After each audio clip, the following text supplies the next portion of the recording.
Na verdade, o pessoal do pedagógico manda para a gente algumas para discutir, mas tanto quem está assistindo presencialmente, que depois enviar algumas dúvidas, a gente discute por e-mail. Então, com relação à aula de hipertensão, algumas das dúvidas que foram colocadas foram: o tabagismo é considerado um fator maior para hipertensão ou doença cardiovascular?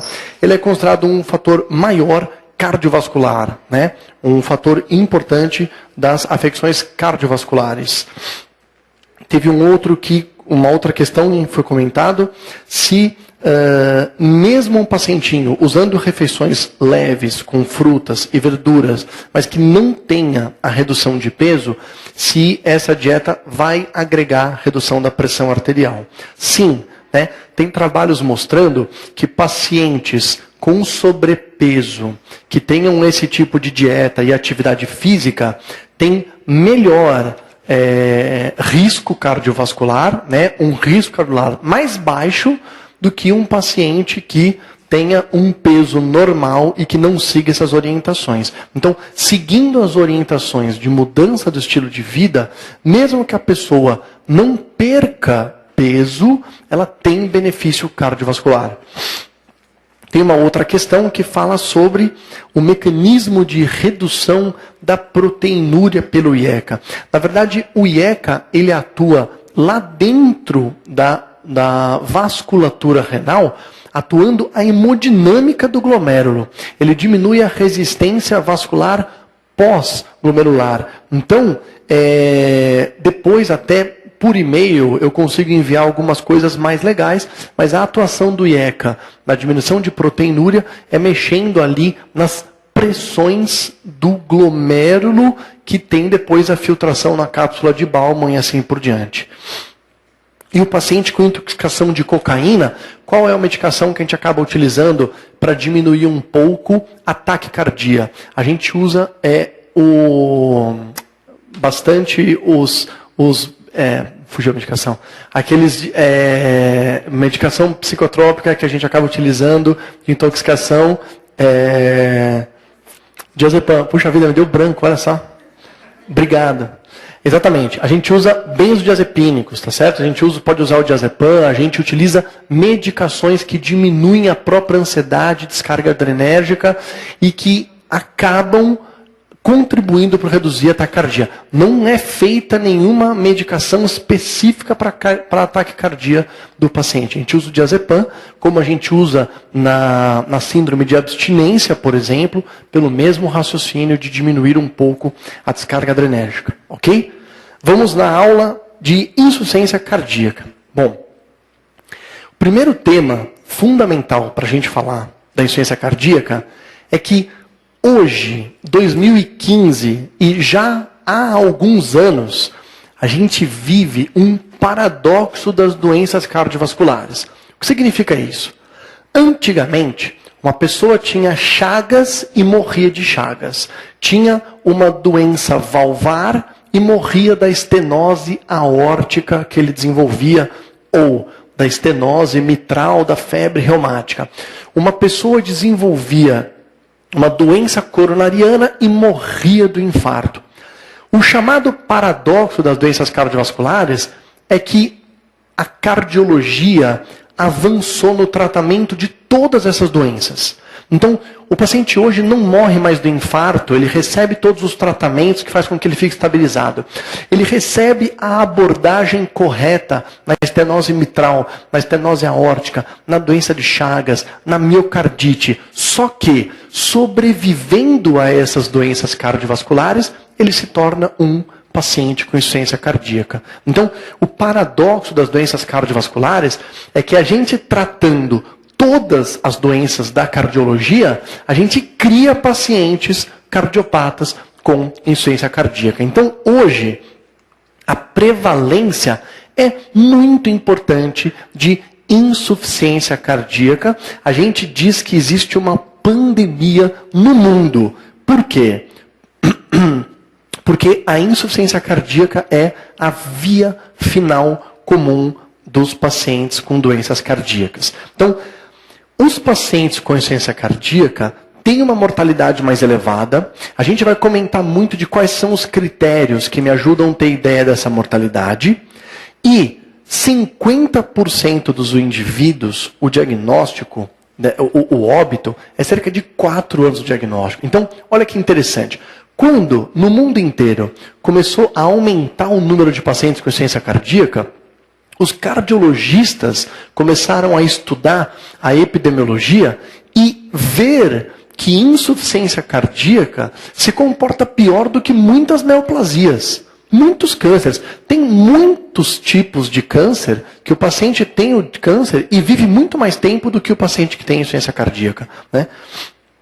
E mais agressivo ainda, destes óbitos que vão acontecer, 30 a 50% são morte súbita, né? Então, olha só, eu trato todas as doenças da cardiologia, eu crio pacientes miocardiopatas que têm insuficiência cardíaca. Claro que essa é uma população muito heterogênea, tá certo?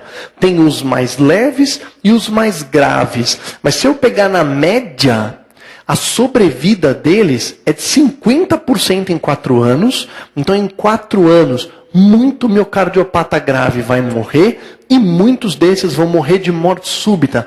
Então, recai a responsabilidade no cardiologista para saber como tratar a insuficiência cardíaca, como diminuir essa mortalidade grande em 4 anos e estimar o risco dessa morte súbita. Então, nessa aula, a gente vai falar um pouco sobre aqueles dispositivos, como o de CDI, vai falar sobre o papel dos remédios na morte súbita e assim por diante. Então, vamos lá. Insuficiência cardíaca, via final comum de todas essas doenças da cardiologia. Então, o paciente que tem hipertensão, coronariopatia, chagas, doenças de depósito gorduroso, tipo aquela displasia retimogênica do ventrículo direito, assim por diante, miocardiopatia induzida pelo álcool, miocardites virais, idiopática, tudo vira insuficiência cardíaca. Os mesmos fatores de risco, né? E quando a gente foca na definição, então o que é insuficiência cardíaca? É uma incapacidade do nosso coração em manter o fluxo sanguíneo adequado para as necessidades metabólicas. Quando a gente vai ver isso no livro, é interessante porque existe então uma separação, né, de insuficiência cardíaca de baixo débito e uma insuficiência cardíaca de alto débito. Então, em geral, essas formas que a gente comentou e que está aumentando no mundo é mais a de baixo débito, né? Mas existem as de alto débito. Então, por exemplo, eu posso ter um paciente com uma anemia importante, mas essa anemia foi se instalando aos poucos. Quer ver? Casos comuns. Um homem de 60 anos com um câncer no intestino fica babando sangue. E a hemoglobina dele vai caindo, né? 12, 10 e tal. Quando a hemoglobina às vezes chega em 6, em 7, ele pode ter uma manifestação de insuficiência cardíaca. Vai ser uma insuficiência cardíaca de alto débito. Ele não está com o coração fraco. Pelo contrário, o coração dele está taquicárdico, está fazendo de tudo para compensar a falta de hemácias para levar o oxigênio para os tecidos. Por quê? Porque a definição de insuficiência cardíaca é a incapacidade do coração em manter a necessidade metabólica do organismo. Então, é o caso, como eu comentei, da anemia. Agora, as que mais estão aumentando são as relacionadas a baixo débito. Baixo débito pode estar ligado à disfunção sistólica, que a gente calcula com a fração de ejeção do ventrículo esquerdo, do ventrículo direito. Pode também ter uma disfunção diastólica, que é muito frequente no coronariano, muito frequente no idoso. Ele até tem um débito reduzido, mas também é porque diminui a complacência dele, né? E só para a gente lembrar lá da semiologia, a diminuição de complacência que traz aquela quarta bulha para a gente, assim por diante. E outra coisa interessante, esses acometimentos podem ser do ventrículo esquerdo e podem ser do ventrículo direito. Qual que é o mais acometido? Ventrículo esquerdo, com certeza. Se você pegar um livro de cardiologia e colocar assim, ó, qual é a causa mais comum de disfunção do ventrículo direito. Resposta: a disfunção do ventrículo esquerdo. Porque qual que é a história natural da cardiologia? A maior parte das doenças acomete o ventrículo esquerdo, né? Ele acaba ficando mais prejudicado. E ele é o principal por débito cardíaco, claro. Conforme ele vai falhando, eu aumento a pressão no território pulmonar. Aí eu sobrecarrego o ventrículo direito. E o ventrículo direito começa também a falhar. Aí eu tenho uma insuficiência das duas câmaras, direito e esquerdo, que são os doentes mais difíceis de manusear. Chagas em especial pode acometer inicialmente os dois, mas essa é a história mais frequente, né? E aí, agora a gente vai falar sobre a fisiopatologia para todo mundo compreender os remédios. O tratamento com remédios da insuficiência cardíaca, ele até é mais fácil de entender do que das outras doenças da cardiologia. Por quê? Porque a gente tem que entender a história do que acontece. Então, assim, quando um paciente tem a insuficiência cardíaca, a primeira resposta do organismo é aumentar o inotropismo, que é a força de contração, e o cronotropismo, que é a frequência cardíaca. Como é que ele faz para fazer essas duas respostas? Ele causa vasoconstrição periférica e ele retém sódio e água. Então, nesse primeiro momento, o organismo está tentando compensar.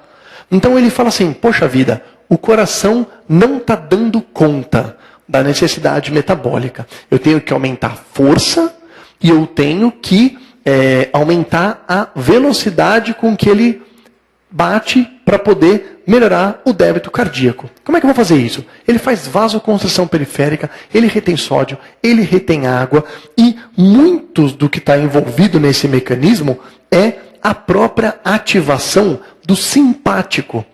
A ativação do sistema renina, angiotensina, aldosterona e a liberação de ADH. Então, como é que ele faz para o coração bater mais rápido? Ativação do simpático. Como é que ele faz para o coração aumentar a força? Ativação do simpático. Como é que ele faz para reter sódio e água? Ele ativa o sistema renina, angiotensina, aldosterona. Porque aí a aldosterona retém sódio e água e assim por diante. O problema disso daqui é que isso acontecendo a longo prazo é o que vai levar à deteriorização. O corpo humano acha que está fazendo um bem. Só que a hora que ele faz isso, ele vai piorando cada vez mais o coração. Por quê? Porque a ativação simpática, a hora que ele aumenta a força e a velocidade de contração, ele aumenta o consumo de oxigênio. E o coração começa a fazer o quê? Remodelar, ter fibrose, morrer célula cardíaca. Retendo só de água, ele sobrecarrega o sistema. E aí, para o coração poder dar o volume sistólico, fica mais difícil, ele trabalha ainda mais. Quer dizer, tudo isso aqui acontece e leva a aumento de pressões de câmaras cardíacas. Como o coração está batendo mais sobre um regime com mais sódio, mais água, vai dar hipertrofia ventricular. Chega um certo momento que ele não consegue mais ter hipertrofia. Ele vai começar a ter dilatação. Aumenta a pressão no território pulmonar e aumenta a isquemia miocárdica celular. Aumenta a resistência vascular periférica. Quer dizer, todos esses são mecanismos deletérios. Também acontecem alguns auxiliadores. Quer dizer, não é tudo que o corpo humano faz que está errado. Ele acaba liberando o BNP. O BNP, ele faz o contrário. Olha que interessante. Ele tenta tirar um pouco da água e ele tenta diminuir a resistência vascular periférica. Esse BNP, né, assim como prostaglandina, bradicinina, seriam benéficos. E a gente acabou aproveitando esse dado da fisiologia para medir laboratorialmente o quê? O BNP. É por isso que a gente mede o BNP em alguns pacientes em que eu tenho dúvida da insuficiência cardíaca. Porque ele vai liberar BNP. Tanto que qual que é a regra que vocês aprendem? Se um paciente tem uma suspeita de insuficiência cardíaca, BNP normal exclui, né? Que é o valor preditivo negativo, que é o quanto eu acredito no exame quando ele vem negativo. O problema é que essa balança não é equilibrada. Então, tudo aquilo que o corpo humano faz de errado é muito mais pesado do que ele faz de correto. Então, ativou o simpático, renina, angiotensina, aldosterona, ADH, e aquilo é muito pouquinho. Então, o resultado disso daqui é que o paciente progride a insuficiência cardíaca. E quando eu falei que a hora que a gente entende isso, a gente entende o tratamento, olha por que a gente entende o tratamento. Ativação simpática não foi estimulada e não está errada? Tá. Como é que eu vou bloquear isso aqui? Beta-bloqueador. Aqui entra o carvedilol. O sistema renina, angiotensina, aldosterona não está fazendo mal? Tá. Como é que eu bloqueio isso? Inibidor de ECA ou bloqueador do receptor angiotensina. Né? A aldosterona é tóxica direta para o miocárdio. O que eu também posso utilizar? A espironolactona, que a gente chama na ICC de um antagonista da aldosterona. Então aí vem o aldactone dentro do tratamento da ICC. E assim por diante. Então, na investigação clínica e laboratorial, aquele meu pacientinho que vai piorando progressivamente pode ter alguns sinais, sintomas, que já me dão pistas de que o coração dele já está com lesão documentada, que já tem uma progressão. Então, dispneia paroxística noturna, né, que está aqui, que é um marcador importante. A dispneia paroxística noturna é o paciente que desperta à noite com falta de ar. Né? A dispneia progressiva é aquela dispneia, classe 1, 2, 3 e 4, do New York Heart Association, né, que é encaminhadas, subindo escadas, assim por diante, que a gente vai falar mais para frente. Ortopneia é ele ter que dormir com travesseiros, não consegue mais dormir com decúbito baixo. Tosse por edema na região pulmonar e na árvore brônquica. Edema generalizado. Emagrecimento é a chamada caquexia cardíaca. Os pacientes com insuficiência cardíaca mais graves de todos são emagrecidos, né? Palidez e pele fria, porque a perfusão tecidual está péssima. E aí todo mundo sabe que o corpo privilegia rim e cérebro e o próprio coração. Então a pele é fria e pálida. Palpitação, por conta dos batimentos cardíacos que estão ficando acelerados. Síncope, olha só pessoal, 95% das pessoas que têm síncope, elas são benignas, é um reflexo vasovagal, é uma desautonomia, tá certo? Mas, quando eu estou investigando alguém que tem síncope, qual é a primeira pergunta importante que a gente tem que fazer? Se essa pessoa tem uma cardiopatia. Por quê? 95% das síncopes são benignas nos não cardiopatas. Então, quando eu tenho um cardiopata e ele tem síncope, isso é um sintoma importantíssimo de pior prognóstico. E dor torácica também. A dor torácica aqui é por vários motivos, né? Essa isquemia tecidual, o aumento de pressão no território pulmonar e assim por diante. Distensão venosa jugular, porque aumenta a pressão no território pulmonar. Ictus, que é a ponta do coração, que vai acabar se alterando, ou em intensidade, na fase hiperdinâmica, ou na localização, quando o coração dilatou. A presença da terceira bulha, que é uma fase em que existe um aumento da complacência, né, e que aquela fase final de enchimento de sangue pode acabar causando, ou a B4, que é a diminuição de complacência, que já é a bulha atrial, que é a contração do átrio. Sopros cardíacos, em geral, secundários. Quando o coração dilata, é aqui que forma a insuficiência mitral secundária. Não é uma doença primária da válvula mitral, mas sim por conta da dilatação. Alterações do ritmo, claro. O que causa arritmia? A distensão da câmara cardíaca. Quanto maior o diâmetro, maior a potência de arritmias. A isquemia tecidual do miocárdio dá arritmias e assim por diante. Estertores crepitantes e sibilos por conta da congestão pulmonar, edema dos membros inferiores, ascite, derrame pleural e a hepatomegalia. Bom, suspeita clínica de ICC, o eletro é fundamental porque ele vai me dar pistas se o coração tem alguma coisa manifesta já, do tipo uma hipertrofia, arritmia, bloqueios de ramo, assim por diante. O raio-x de tórax pode me ajudar, mostrando derrame pleural, área cardíaca. E o BNP é um exame laboratorial que ele é mais solicitado quando eu tenho dúvidas se aquela falta de ar é de origem cardíaca. Por quê? De novo, ele é muito sensível. Todo exame sensível, eu acredito no resultado negativo. Né? Então, se ele vier negativo, acabou, não tem insuficiência cardíaca. Valor preditivo negativo.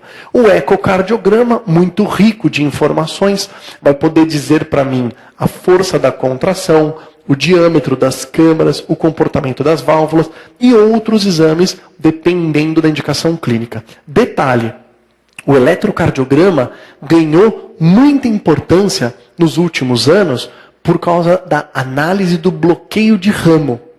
Por quê? Um paciente com insuficiência cardíaca com QRS estreito significa que existe uma boa sincronia ventricular.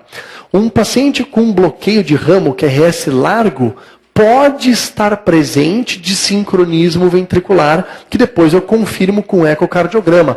E isso é uma pista do uso daquele ressincronizador cardíaco, que nada mais é do que um marca-passo, que eu ponho um eletrodo no ventrículo direito, um no esquerdo, e ele passa a estimular de novo os dois ao mesmo tempo. Então, esse é um eletrocardiograma típico de livro de um paciente com ICC. Mas um paciente com ICC já com bastante lesão cardíaca. Olha por quê. Primeiro, ele é um eletrocardiograma de 12 derivações, tá certo? D1, D2, D3, AVR, AVL, AVF, V1, V2, V3, V4, V5, V6. Então, 12 derivações. Aqui o D2 longo. Quando eu vou no D2 longo, o que eu observo?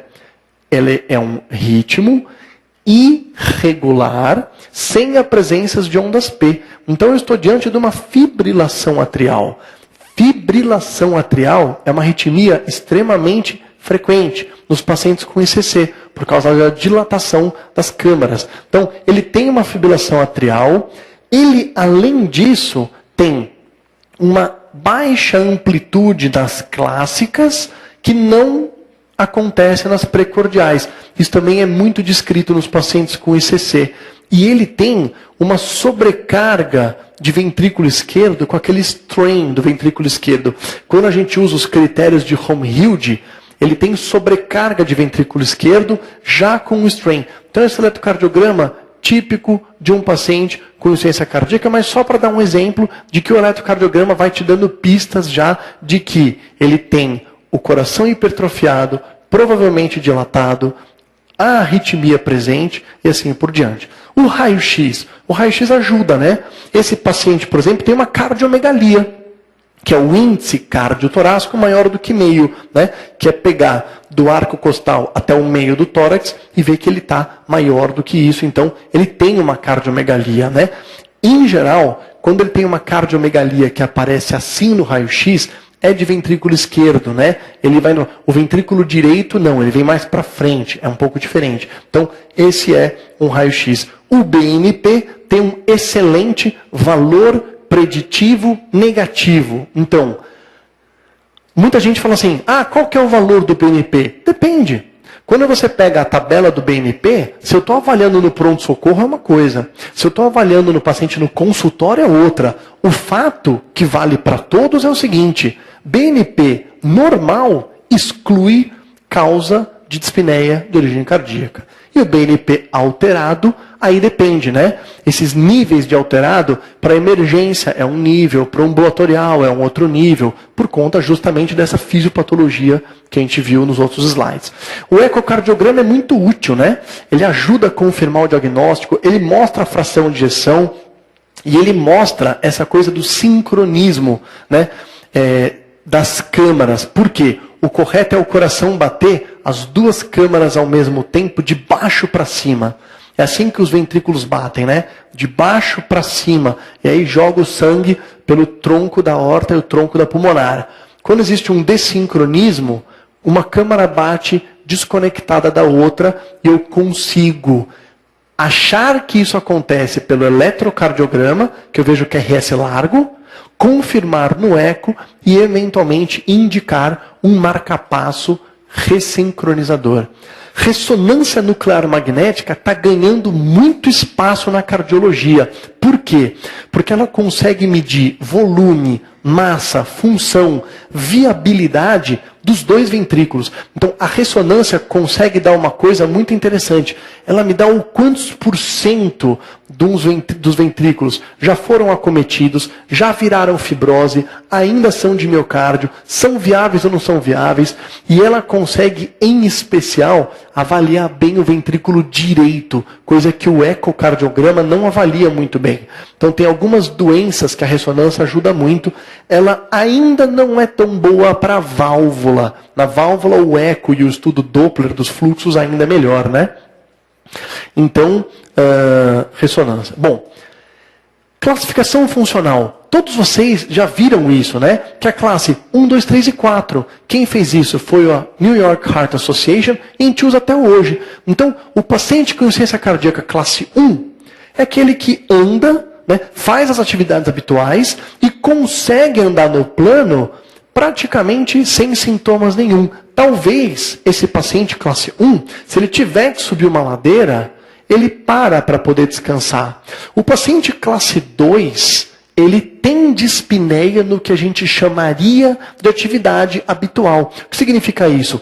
Claro que se ele subir uma ladeira, ele vai parar para descansar. E se ele andar no plano, antes de 2 quadras, ele também para descansar. Porque ele cansa, ele não consegue andar grandes distâncias. O classe funcional 3, ele pode ter dispneia aos pequenos esforços. Qual que é a dica? Dentro da casa mesmo. Ele não consegue mais fazer as coisas dentro de casa, que ele cansa, em alguns momentos ele para descansar. E o classe 4 tem dispneia até em repouso, o que tem uma intersecção com os sintomas da insuficiência cardíaca descompensada, né? Que também é o paciente que, em repouso, fica com falta de ar e a família leva para o hospital pronto-socorro. A gente também dividiu a insuficiência cardíaca em estágios. Então, o estágio A é um paciente que ainda não tem alteração estrutural, mas tem fator de risco. Então, olha que interessante. O paciente hipertenso, que a gente viu na primeira aula, ele é um estágio A para a insuficiência cardíaca. Por quê? Porque ele tem um fator de risco. Se ele não cuidar, vai levar a ele ter insuficiência cardíaca. O paciente estágio B, ele tem já alteração morfológica, mas não tem sintomas. Então é aquele paciente que eu faço o eletrocardiograma, eu vejo hipertrofia, eu faço o eco, já tem dilatação. Ou ele te conta que ele tem doença da válvula, ele te conta que ele já teve um infarto. Ah, você sente alguma coisa? Não, sinto nada. Mas ele tem alteração documentada. O classe C já é o paciente que tem sintomas, ok? E o classe D são sintomas refratários. Colocando nessa tabela, né, a gente já começa a relacionar com o tratamento. Então, aquele paciente estágio A não tem alteração estrutural, quer dizer, não tem hipertrofia, não tem dilatação e não tem sintomas. Qual que é o tratamento? Controlar os fatores de risco, né? Então, se o cara tem hipertensão, eu trato hipertensão. Se o paciente tem valvulopatia, eu trato a valvulopatia, assim por diante. O estágio B.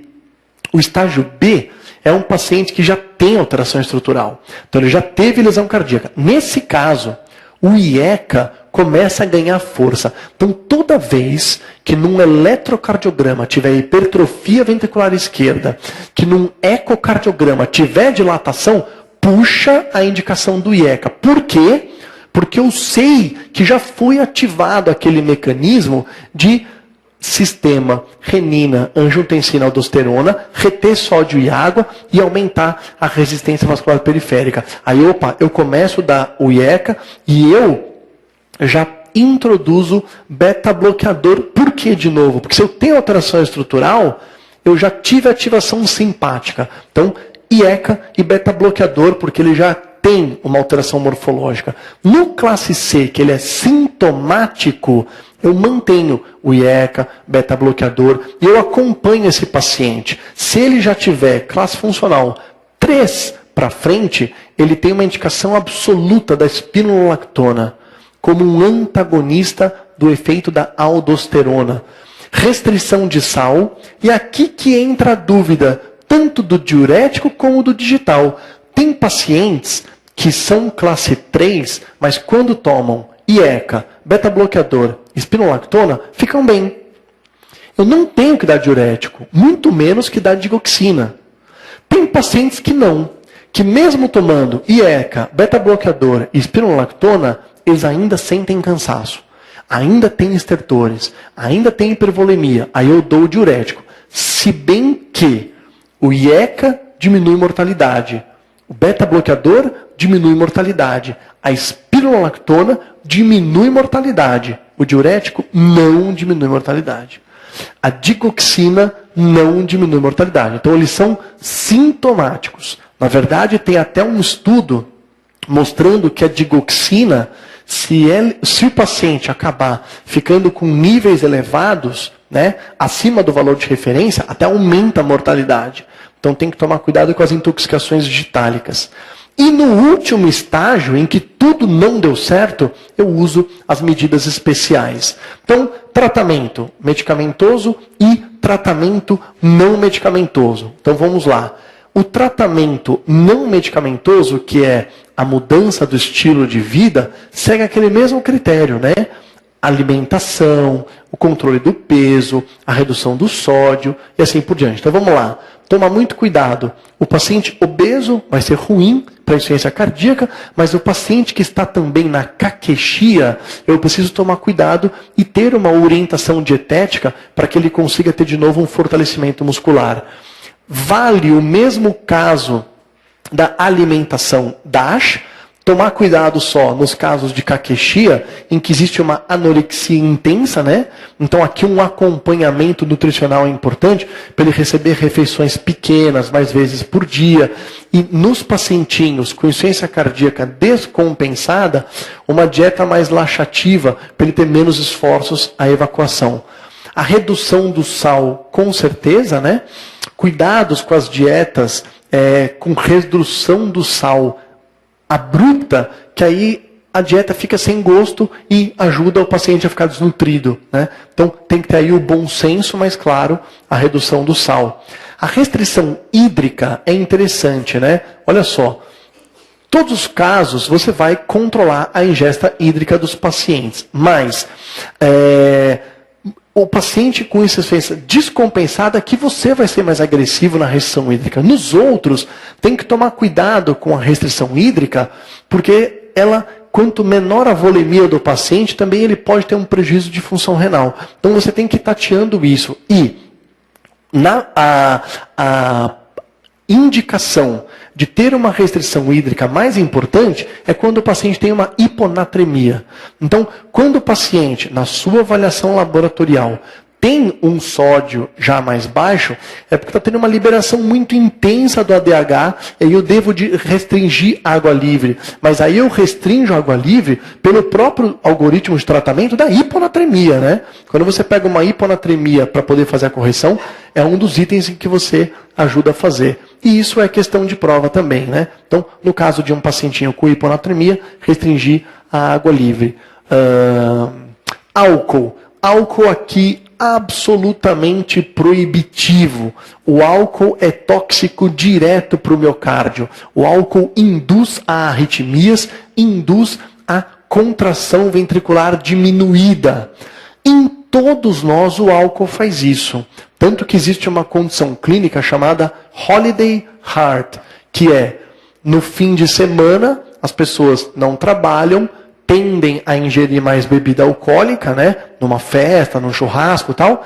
E algumas dessas pessoas fazem períodos de depressão miocárdica, mas nem percebem, e períodos de fibrilação atrial, e também não percebem. Mas tem algumas que fica mantido. Então, o que é o holiday heart? É o paciente que chega no hospital com uma fibrilação atrial aguda induzida pelo consumo de álcool. E aí você é autolimitada praticamente, você só controla a frequência da FA e ele passa praticamente sozinho, mas só para documentar e vocês gravarem que o álcool é tóxico direto para o miocárdio. Tabagismo é fundamental a orientação do paciente a abandonar o tabagismo. E o adesivo de nicotina não é contraindicado na insuficiência cardíaca. Ele pode ser usado na insuficiência cardíaca.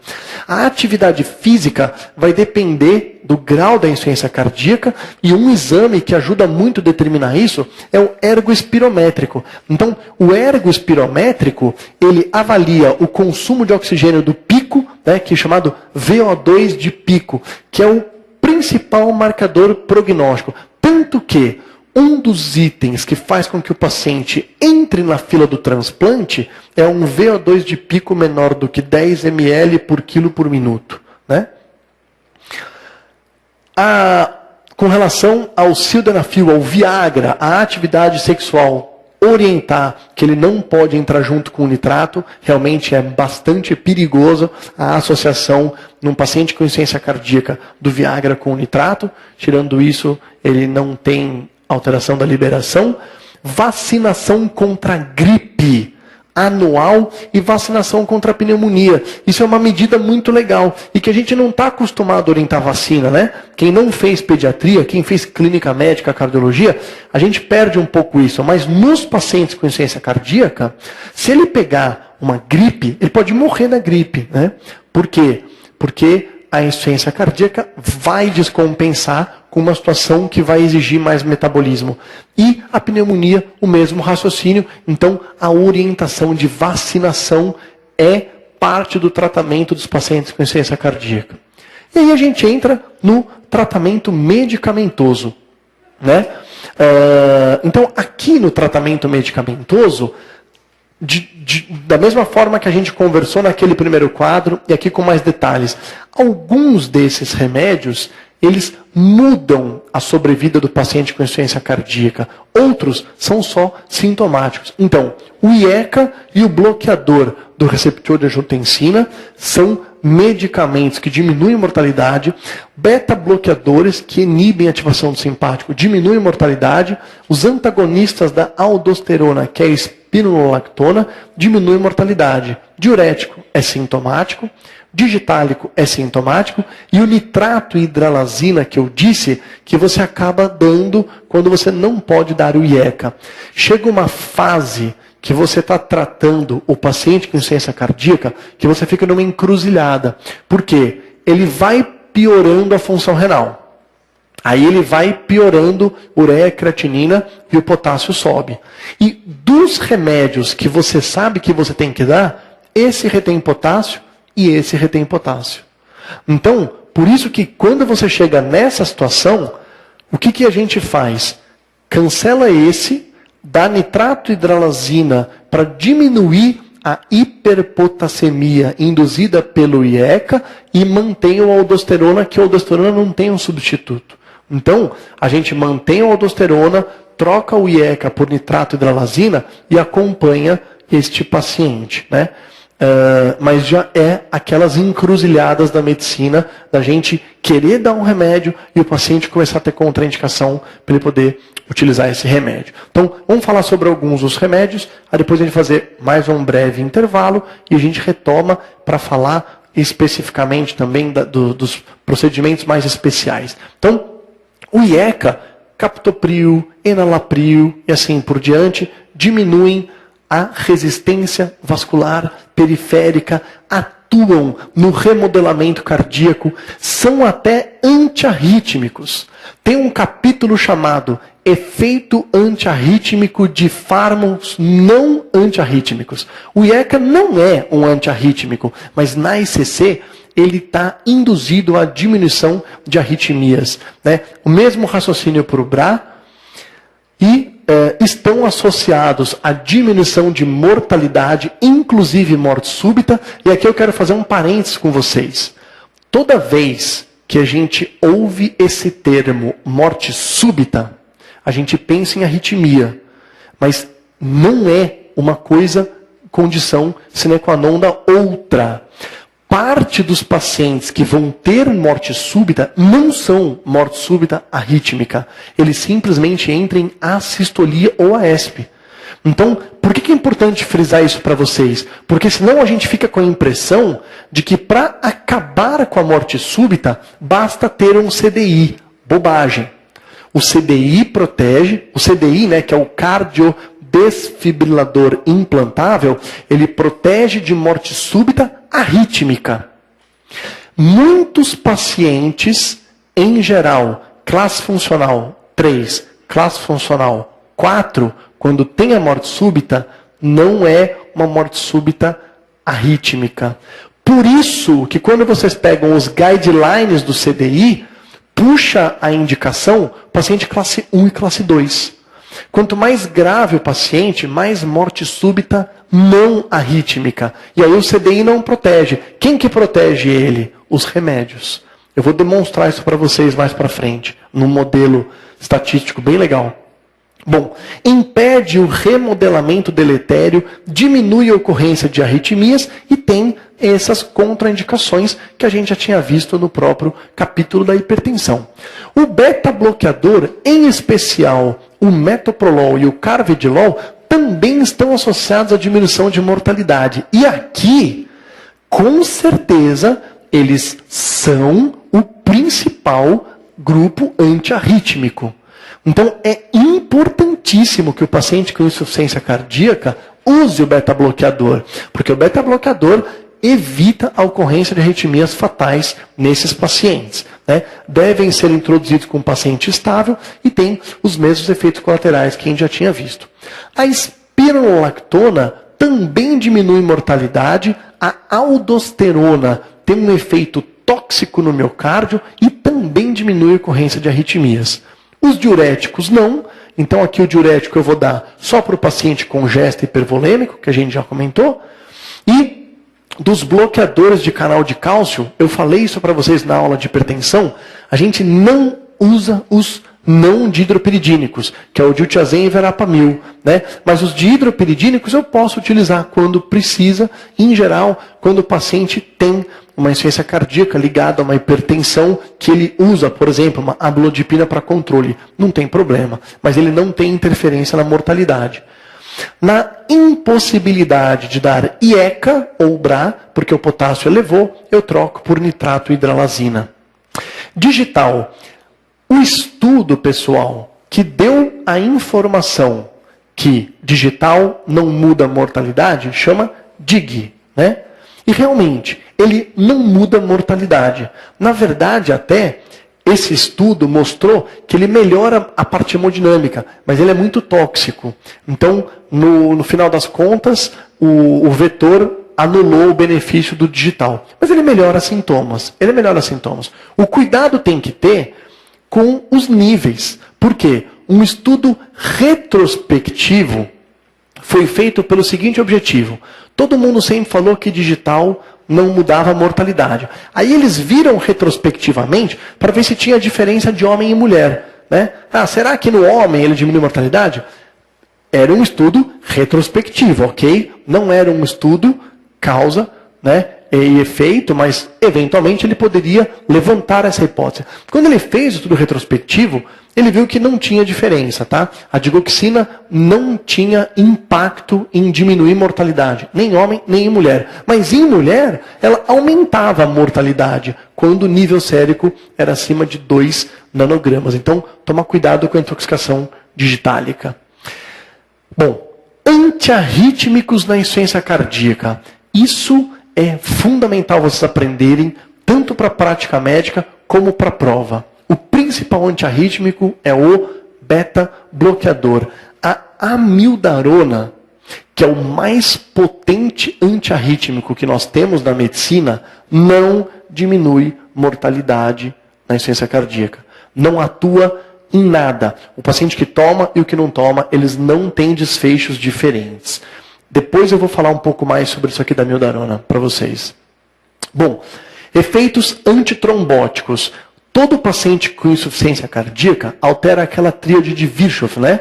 Então ele fica com uma redução na circulação e tem um estado pró-coagulante. Então, tem que tomar cuidado com a profilaxia de tromboembolismo venoso. Então, quando o paciente com insuficiência cardíaca está internado, é indicação absoluta de profilaxia de tromboembolismo venoso e em viagens com duração maior do que 4 horas também.